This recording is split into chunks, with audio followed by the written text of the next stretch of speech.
Hello real women of Philadelphia, this is your cream cheese party queen here, and I have another great side dish to make for you today. This is now taking the combination of squash with the roasted red pepper Philadelphia cream cheese with some fresh Asiago grated cheese and shrimp. It's so good. Pretty much what I did is, I pre-did this already. I took an acorn squash, a butternut squash, and a buttercup squash. I just cooked them in a pan. I put a little bit of water and just put them upside down and cooked them through.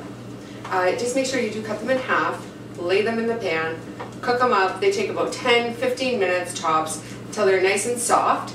I cooked them at about a 400-degree temperature, just until they're nice and soft and tender. And then what I did was I took it and I grabbed the squash, and I didn't do the best of job, but I went through it and I just kind of scraped out all the inside pulp, and I put it all into my bowl right here.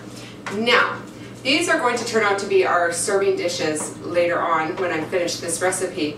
Just a note, if you want to use an acorn squash as a bowl, it's really not going to work out, because this is what happened to my acorn squash after I cooked it and I tried to use this as a bowl. It doesn't quite work, so you're going to have to use either a buttercup or a butternut. I really like the buttercup though, because it actually, just kind of ripped it, but it actually turns out to be like a cup. So it kind of works out best. So basically your ingredients for this recipe are very simple. I have my squash that's here that I've just kind of mashed up here. I have a pound of shrimp that's deveined and cooked, and I just cut it up into small little pieces.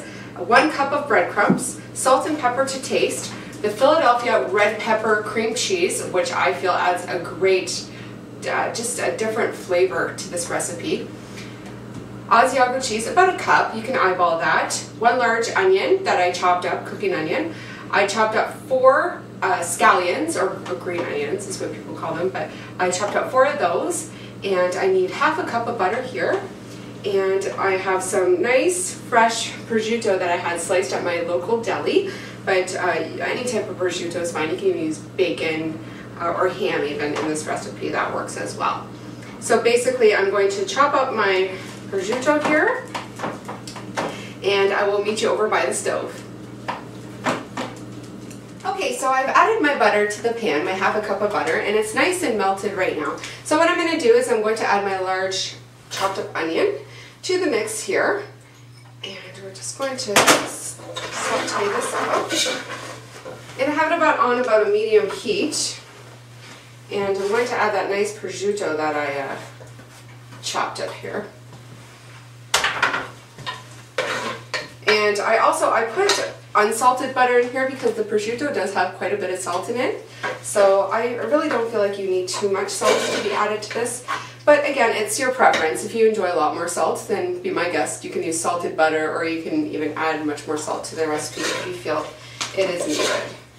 So I'm just going to let this cook up for about 2 to 3 minutes.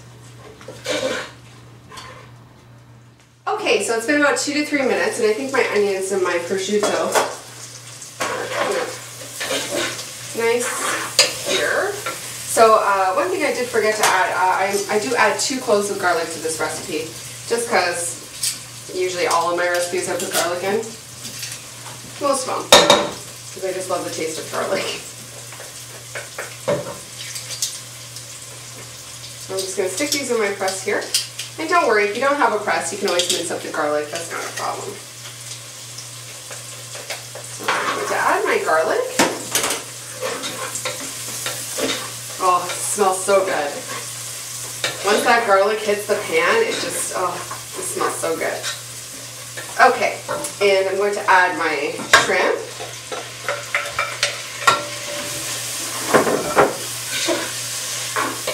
Give it a couple stirs. I don't know why, whenever I add ingredients to a pan, if it tells you to add everything all into one pan, for some reason I always have to stir it like 5 times before I put the next ingredient in. I don't know why. Okay, and now the star of the show, the squash, is all going to get put right in the pan here. So mix all that up.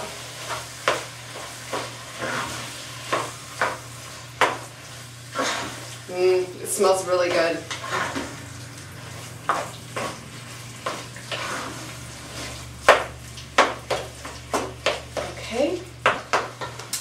Now I'm going to add my green onions. I'm just going to stir that a little bit.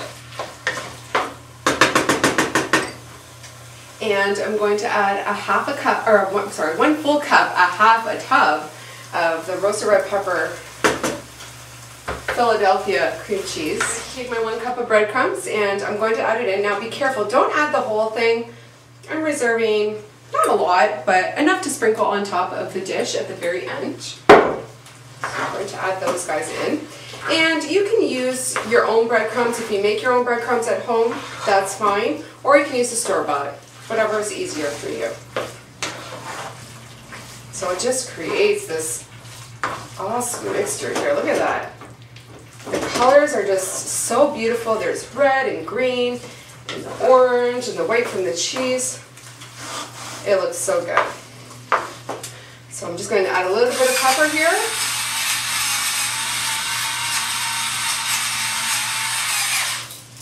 So it's to your taste, salt and pepper to taste. Maybe if you want a little bit more spicier, put more pepper. If you want to lay off the spice, put a little less. I'm just literally going to put a little bit of salt because, like I said, the prosciutto has a lot of salt in it, so I don't want it to be too salty. So just put a little bit. So now this is all combined here, and what I'm going to do is I'm just going to cook this on the stove here for about 10 to 15 minutes, and I'm just going to cook it on a nice medium heat. Keep an eye on it. Keep stirring it about every minute to 2 minutes. You don't want it to burn to the bottom of your pan. But we will come back in about 10 to 15 minutes and we will spoon it into our squash shells, and you'll see what the final side dish is. It's incredible. Okay, so I'm just going to check my mixture here. And, oh yeah, that looks perfect. It's been cooking for about 15 minutes and everything looks like it's nice and combined. So now is the best part. We're going to take this mixture and we're going to put it into our nice squash shells here. So I will do that now. So I'm just going to add my breadcrumbs on top here. That we preserved. Okay. And one last thing I do like to add is a little bit of paprika. Now it's not necessary to add it, but I like to add it because it does add a nice boost of color to the dish. So I'm just going to sprinkle some of this on top. And it's such a great presentation. You just put that on the plate for someone and they're just going to devour it in a minute. So I'm just going to add this to my hot oven here. Now I have my oven at 375 degrees and I'm just going to let them brown up. So about 10-15 minutes in the oven, and then when you pull them out, we will see what we have. Okay, so it's been about 15 minutes and my squash looks like it's nice and done. I did have to turn it on broil for just a minute just to kind of crisp up the top. And so it just looks so good. Okay. Now, look at that. It's burning my hands. It just looks so good. It's nice and brown and crispy, and oh, it just looks like it's going to be so good. I'm super excited to try this. Look at, ooh, look at that. Look how good that looks. Now, if you're serving this with a nice fish, it would be fantastic with fish. It would be really good with a nice pork roast or even a nice steak. I think any type of meat would go very well with this, but it's definitely more of a comfort food. So I know this portion looks like it's quite large, but you can divide it up, put it in half and put one half on each plate. It would still be very nice. It's just so good. All right, I'm gonna take another bite because it's just so good. Okay, bon appetit. Hot.